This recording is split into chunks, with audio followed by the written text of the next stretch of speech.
right. For my friends interested in learning more about Reiki 3. So I've done a Reiki 1 video and a Reiki 2 video, and now we're on to Reiki 3. And I'm reminded to share this belief that where attention goes, energy flows.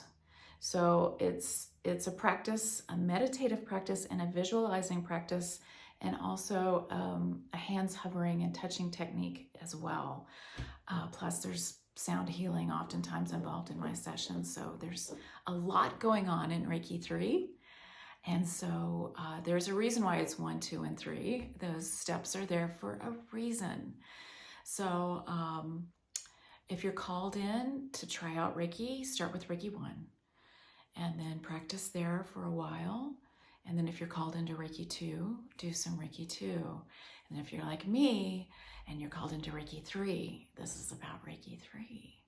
So we've learned how to call in the universal life force energy, light and love, into our body, mind, and spirit for ourselves. Reiki 2, we've learned about ancient Japanese sacred symbols and how to call in Reiki for ourselves and to focus the energy and hold space for others.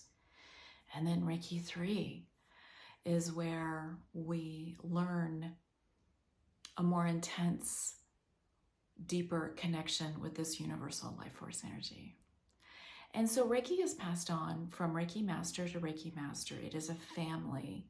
It is a lineage. So I'm connected to my Reiki masters. They're connected to me. Then I pass that lineage on to my students and they pass it on to theirs. We're taught one-on-one or in small groups, and we pass it on verbally, though now we do have textbooks that we hand out as well. And I've created a guidebook that designed it, especially how I teach Reiki and how I use Reiki and how I learn about Reiki. So Reiki 3 is in each of the Reikis, there is an attunement process that the Reiki teacher passes the attunement on to the student. And in Reiki 3, this is a very special attunement. Like I mentioned before, it helps you dive even deeper into this feeling, experience, process, and visualization of Reiki, of the universal life force energy. It helps us channel it more deeper. It helps us hold space more deeply for others and for animals to connect more deeply, to be able to focus and have attention and intent more deeply for longer spans of time. We get to this divine unconditional feeling quickly. We can bring it on and instantaneously, and we can just call it in very, very easily.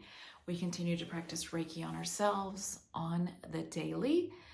The trick with Reiki 3 is the practitioner, myself, I feel I need to be in a clear, cleansed state to be able to fully offer and hold space for you to bring in the light and love of Reiki.